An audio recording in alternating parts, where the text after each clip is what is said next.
Isso aqui é um talvez, só um talvez, e você já tenha se sentido igual a Summer de Rick and Morty. Se você viu a thumb do canal, se você leu o título, você sabe do que a gente vai falar hoje. A Summer, ela é uma das personagens, assim, que mais fica em segundo plano, por assim dizer. Ela nem sempre ganha tanto destaque, mas às vezes quando ganha, é muito interessante a gente notar alguns pontos. É bem provável que ela seja uma das personagens que você se identifica, mas como ela não tá ali tão presente na narrativa da série em alguns momentos, você acaba deixando ela de lado e nem notando tanto a presença dela.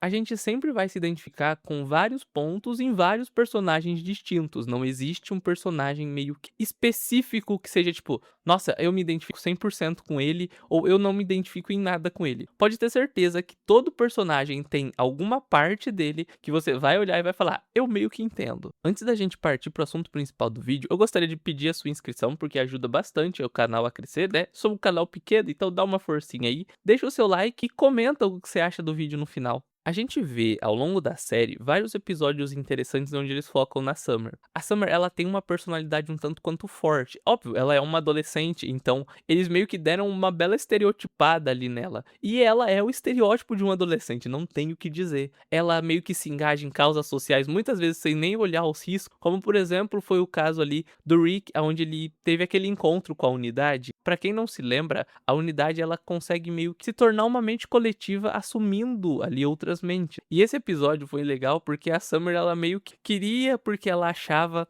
que a unidade estava ali escravizando a galera e pra ela, mesmo as pessoas sendo muito ruins, a vida precisava ser apenas vida. Tem vários pontos, obviamente, sobre ela ali e sobre essa questão dela se engajar nessa causa social também e o que ela queria com isso, e não necessariamente é porque ela queria ali todos os pontos e tudo mais. Mas a gente não tá aqui para discutir esse episódio, a gente vai discutir mais especificamente um ponto interessante sobre a Summer no 8º episódio da primeira temporada. Mas antes desse episódio, tem também outros episódios que mostram um pouco mais do caráter, da personalidade da Summer. Como, por exemplo, aquele episódio onde ela vai trabalhar na loja do Senhor Demônio. Ela basicamente aceita porque é o único lugar que empregam jovens. As empresas, basicamente startups de tecnologia também funcionam assim, sugando a alma das pessoas, como ela diz. E é muito legal a gente ver um pouco da Summer como sendo realmente uma pessoa um tanto quanto comum. A gente, obviamente, poderia discutir vários outros episódios onde a Summer aparece, mas eu quero focar nesse episódio específico, o 8º episódio da primeira temporada. Nesse episódio foi onde a gente teve a primeira vez ali os canais interdimensionais, no caso a televisão interdimensional,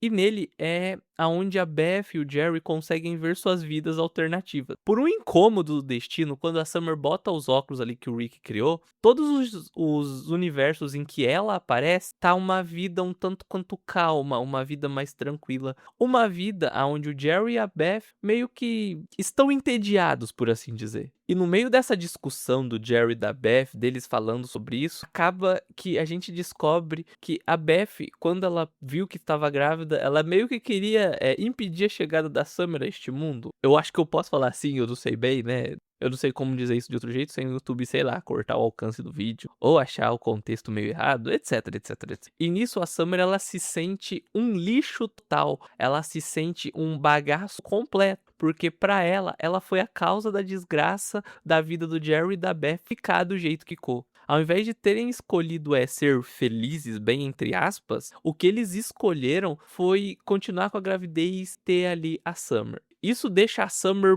pé da vida, deixa a Summer triste e faz com que ela queira ir embora de casa, e ela usa um argumento muito bom nessa hora, tá? Só pra constar. Eu vou sair! Não pode sair, tem 17 anos. Ei, eu não tô grávida. Meu juízo vai ser melhor do que de vocês quando vocês tinham minha idade. E aqui a gente tem que falar sobre uma coisa também, que é o fato da Summer ter sido a primeira filha. O fardo meio que de ser o irmão mais velho, que geralmente foi ali... não quero colocar dessa forma, mas foi meio que o experimento dos pais. Porque não vem com um manual de instrução, a gente não sabe muito bem o que fazer. A gente não, porque eu não sou pai ainda. Então pode ser que na criação da Summer, eles puderam errar várias e várias vezes. A gente vê isso naquele episódio dos parasitas invasores, onde eles alteram as memórias. E quando a Summer vai lembrar das memórias ruins com a mãe dela, ela tem uma porrada. Ela lembra da vez que a mãe dela bebeu e ia levar ela pra escola e acabou machucando ela com uma garrafa de vinho. Vários outros pontos interessantes. E esse episódio também é muito legal porque ele demonstra uma coisa muito interessante sobre relações humanas, que é o fato de tem que ter erros para as coisas darem certo, para as coisas serem reais. Mas a gente trata isso aí num outro vídeo. E nisso a Summer então ela tá meio que querendo ir embora de casa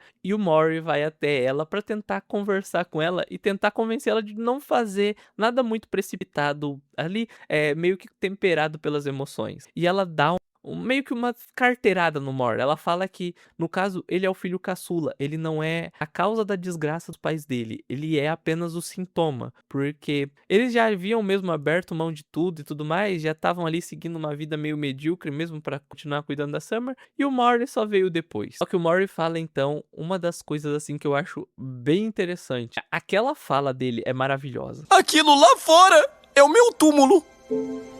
Espera, o quê? Em uma das aventuras, eu e o Rick destruímos o mundo inteiro. Então caímos fora daquela realidade e viemos pra essa aqui, porque aqui o mundo não estava destruído e nessa aqui estávamos mortos. Você não é meu irmão? Sou melhor que seu irmão, sou uma versão dele em que pode confiar quando ele diz não fuja. Ninguém existe com propósito, ninguém pertence a nenhum lugar e todo mundo vai morrer. Vem assistir TV. Ela só demonstra o que meio que como as coisas funcionam no mundo. Nada realmente acontece por um grande propósito grandioso. Igual o vídeo daquele filósofo, acho que é o Clóvis Barros, falando que você não nasceu com um propósito grandioso. Seus pais foram lá, deram uma bimbada e aconteceu. Não tem necessariamente um motivo específico iluminado para ter acontecido. Você nasceu e a vida tem que seguir assim. Quem dá sentido à vida meio que é a gente, né? Depois de tudo isso, é importante a gente ver também outro ponto, que é o lado da Beth e do Jerry. Porque mesmo que os dois tenham seguido a sua vida sem a Summer, e em uma dessas realidades a Beth ela tenha virado uma cirurgiã de verdade, não uma cirurgiã de cavalos, né, no caso, e o Jerry ele tenha virado ali um grande ator de cinema, diretor de filmes, roteirista, etc, etc, os dois ainda se procuram. É um erro deles pensar que a ideia da Summer ter nascido desandou a vida deles. A vida dos dois desandou porque eles eram dois incompetentes e até um certo momento. Da mesma forma como no vídeo passado a gente já falou um pouco sobre o fato do Jerry e da Beth usarem o Rick como desculpa pro relacionamento deles, que é uma porcaria, e um alienígena jogou isso na cara dos dois, eles usarem a Summer pra falar que a vida dos dois é ruim, não é uma verdade, e eles também não fazem meio que isso. Isso porque os dois sabem que a Summer não tem nada a ver com isso. Tanto que nessa realidade, quando eles estão vendo a Beth, nesse caso, e o Jerry, vendo a vida alternativas onde eles são muito bem sucedidos, em um dado momento, onde os dois estão ali solitários, sozinhos e tristes, o Jerry ele corre até a Beth, porque pra ele, o pior erro da vida dele foi não ter ficado com ela. E o pior erro da Beth, provavelmente, foi também não ter ficado com o Jerry. E o que eu quero dizer com isso é, a vida da Beth, do Jerry, ela não seria melhor sem a Summer. Eles poderiam em algum momento ter tido ali o sucesso financeiro, o sucesso midiático que tiveram, mas os dois não eram felizes. A Summer, ela não é a causa da desgraça dos dois. A causa disso é exatamente o fato dos dois não saberem lidar com os problemas no relacionamento. E vários episódios já jogaram isso na cara dos dois. Sucesso financeiro e sucesso midiático, eles não são garantia de felicidade. Eles alcançaram o topo do que eles queriam, mas ainda assim faltava alguma coisa. Faltava ali um pouco de tédio também. E digo mais, o tédio que os dois sentem ali quando eles estão, no caso, exercendo seu papel de pais, eles teriam se eles estivessem no topo de suas carreiras. Se a Beth realmente tivesse se tornado uma cirurgiã humana, se o Jerry realmente tivesse se tornado um roteirista, um diretor, um ator muito famoso, o tédio de chegar no topo seria igual. No final de tudo, alcançar o máximo de alguma coisa sempre vai te deixar entediado. É como começar um jogo. No começo vai ser muito bom. Toda aquela dificuldade você vai superando aos poucos e aquilo vai te dar uma satisfação gigantesca. Mas no final, quando você já tiver todos os poderes, todas as habilidades, estiver no nível máximo, as coisas podem começar a ficar um pouco cansativas demais. Porque você já tem tudo. Então você tá indo atrás de quê? Apesar do relacionamento dos dois, no momento em que a gente vê ali ser um pouco complicado, eles acabam conseguindo levar e obviamente tiveram muitos momentos bons. A Summer tá carregando ali um fardo naquele episódio que ela não deveria, porque ela não é realmente a causa da desgraça do relacionamento dos pais dela. Ela é só também, assim como Mori, uma consequência. Independente se eles tivessem ela ou não, eles acabariam juntos no final. E a gente não sabe muito bem como as coisas fluíram naquele universo depois do encontro da Beth com o Jerry. Mas provavelmente terminou em como qualquer outro universo, tendo seus pontos altos e baixos. E agora, pra você que tem esse sentimento igual a Summer, não se preocupe. Não tem como saber como seria a vida dos seus pais sem você. Mas talvez, e só um talvez, ela não seja tão boa assim. Talvez você tenha vindo como um aprendizado. Talvez você tenha vindo como parte de uma experiência totalmente nova e que virou o mundo deles de cabeça para baixo. Mas provavelmente não foi tão ruim quanto você pensa. E você provavelmente só precisa entender o que a Summer entendeu ali, quase no final do episódio. Ninguém existe por um propósito, ninguém pertence a lugar nenhum e no final todo mundo vai morrer. Vamos assistir TV.